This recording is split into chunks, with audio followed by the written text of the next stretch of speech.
Certains ont trop supporté, d'autres ont assez attendu, mais les cours se déroulent normalement dans les écoles du Cameroun, en dépit du mot d'ordre de grève lancé lundi dernier. L'enseignant est en quelque sorte le tueur de l'autre enseignant parce que les enseignants refusent. Certains sont sceptiques par des multiples menaces. Nous avons justement certaines brebis galeuses, n'est-ce pas, qui pensent que la lutte ne les concerne pas. Un certain nombre de doléances des enseignants portent cependant des fruits, mais très insuffisants. L'État a déjà, en ce qui concerne la dette liée au rappel de 1 tiers, en ce qui concerne 23 000 enseignants évalués à 54 milliards, n'est-ce pas, par le ministère des Finances, sur 15 mois, à compter de mars, ils ont payé seulement 25 000 pour le recrutement des 100 aides.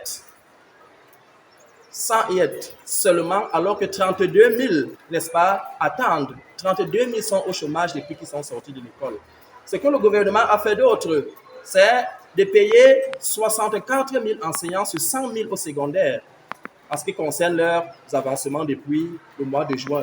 Des réalisations au bénéfice de OTS dont les revendications sont celles des fonctionnaires, mais en face OTA se sent lésé par le gouvernement. La première chose, c'est le recrutement massif des instructeurs non intégrés de l'enseignement technique à la fonction publique. La deuxième chose qu'on a revendiquée était l'accès direct à l'école normale supérieure de l'enseignement technique l'INSET pour tous les IED qui étaient titulaires d'un baccalauréat. La troisième chose, l'intégration directe des instituteurs de l'enseignement technique après la sortie au niveau des ENIET. Et jusqu'ici, rien de cela n'a été fait.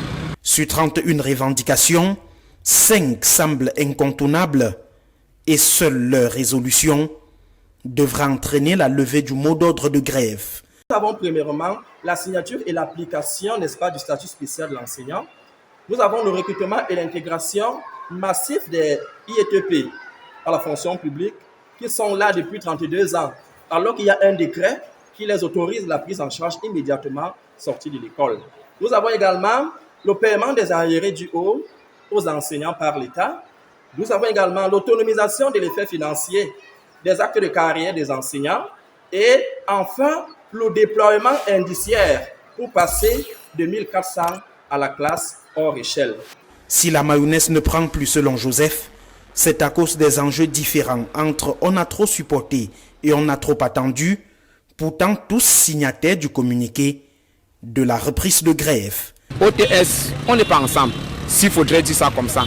Ils nous ont servi de boussole pour nous faire entendre. Nous, on veut l'intégration immédiate au niveau de la fonction publique. Or, OTS a déjà l'intégration, mais milite pour le changement ou alors l'amélioration des conditions de vie.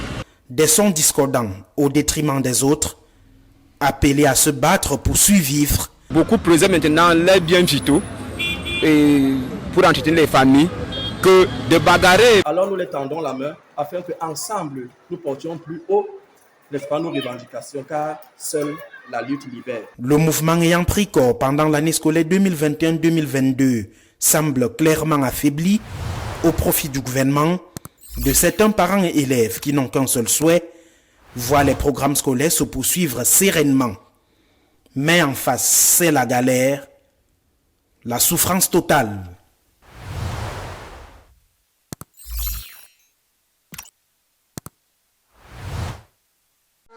Boa go to Doha. Allongez-vous confortablement, fermez les yeux et laissez-nous vous transporter à la World Cup FIFA Qatar 2022 pour encourager les Lions. Tous derrière les Lions. Boa go to Doha, charter de touche à tout en partenariat avec Qatar Airways et Match Hospitality.